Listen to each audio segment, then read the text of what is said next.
여러분 안녕하세요. 이번 시간에는 2024학년도 대학 수학능력시험 영어 영역 문제 25번부터 28번까지 쭉 이어서 풀어보려고 해요. 먼저 25번 문제, 도표를 보고 잘못 설명한 문장을 찾는 문제입니다. The above graph, 위의 그래프가 shows, 보여주고 있어요. The percentage, 비율을 보여주고 있는데 of the respondents, 응답자들의 비율을 보여주고 있습니다. In 5 countries, 5개국에서요.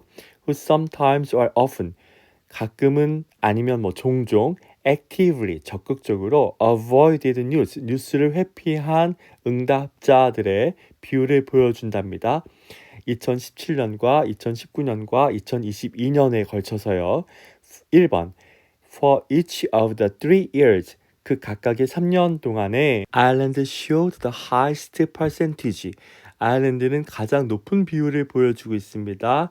Of the respondents, 응답자들의 who sometimes or often actively avoid news, 뉴스를 회피한 among the countries in graph, 그래프에서 나타난 나라들 중에 그 가장 적극적으로 뉴스를 회피한 비율을 보여준답니다. 그렇죠. 그래프가 2017년, 2019년, 2022년 모두 다 제일 높습니다. 2번을 보면 in Germany, 독일에서는 the percentage of the respondents who sometimes or often actively avoid news, 뉴스를 회피한 응답자들의 비율이 was less than, 뭐뭐보다 아래, 이하입니다. 30%보다 아래입니다. 24, 25, 29, 다 30%보다 아래입니다. In each of the 3 years, 3년 각각 동안 다 30% 아래니까 맞았습니다.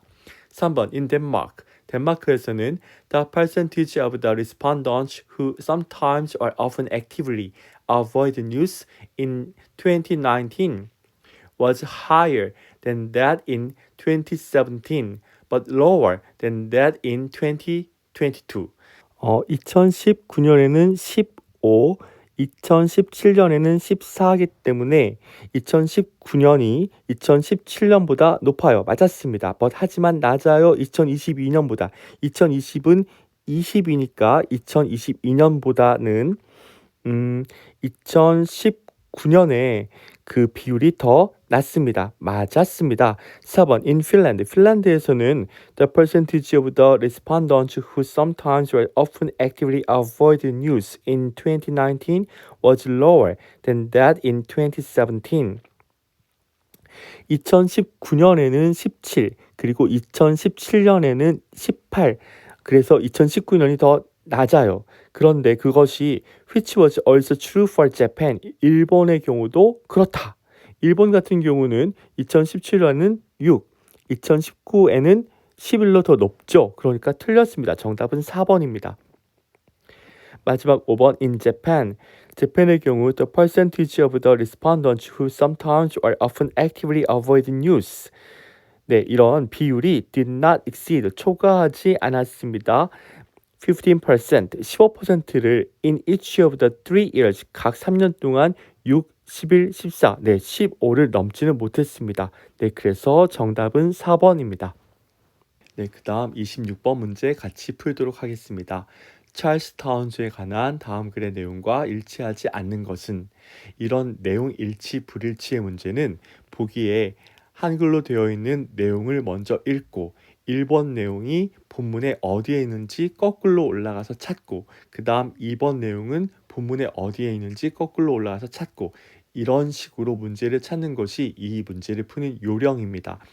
1번부터 5번까지의 내용이 단 한 번도 순서가 바뀌어서 뒤죽박죽으로 출제된 적이 단 한 번도 없어요. 그렇기 때문에 1번의 내용을 보고 그것이 어디에 있는지 본문에 찾아서 올라가서 확인하고 그 다음 지문부터 또 보고 그런 식으로 풀면 되겠습니다. 먼저 어린 시절에 농장에서 성장하였다.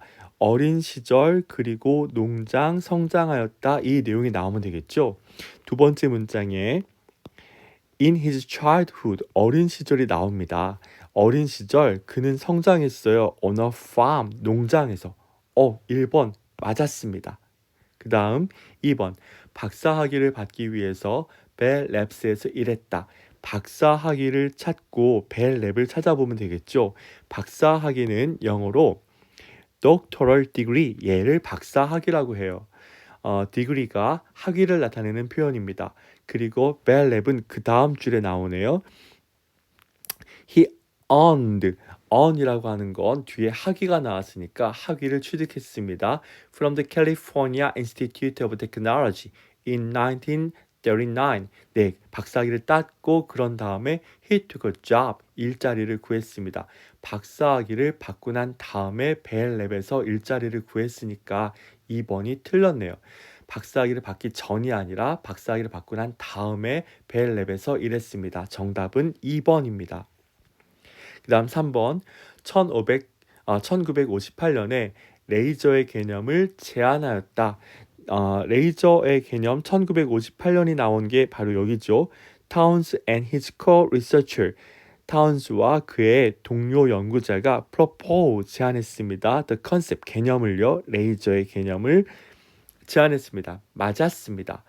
1964년에 노벨 물리학상을 수상하였다. 1964년은 여기에 나오네요.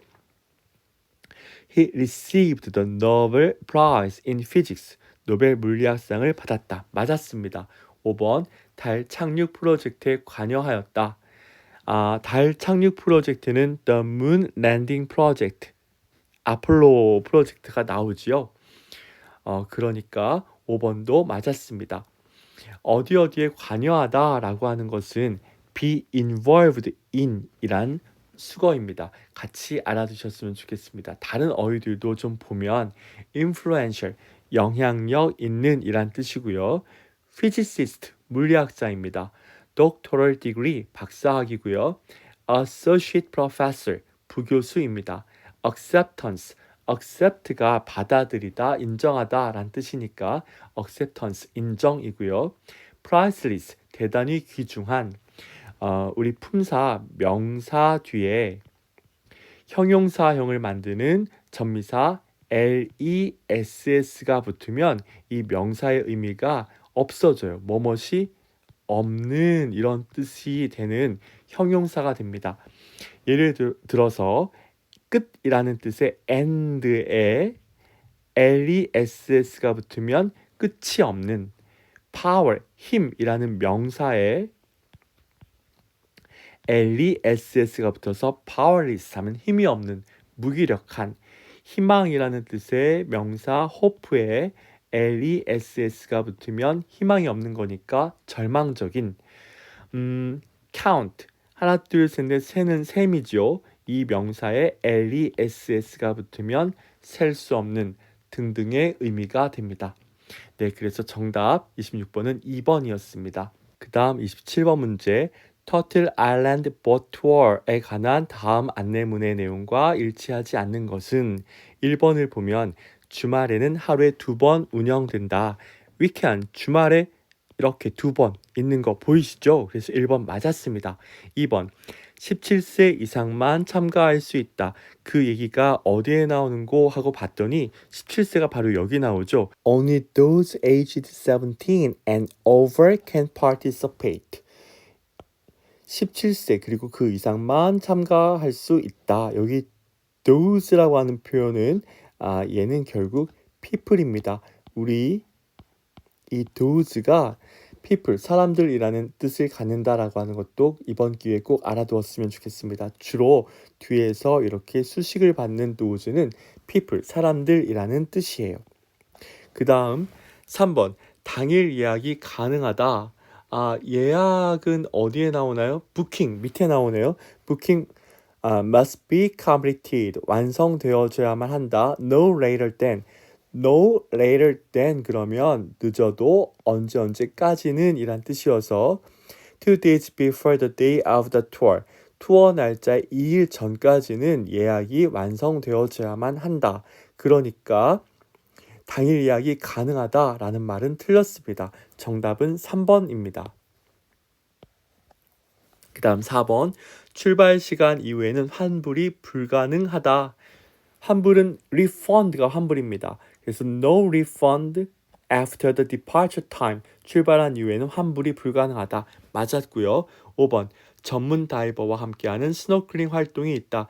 전문 다이버. 네, 여기 professional diver 얘기가 나오죠. 그래서 snorkeling with a professional diver.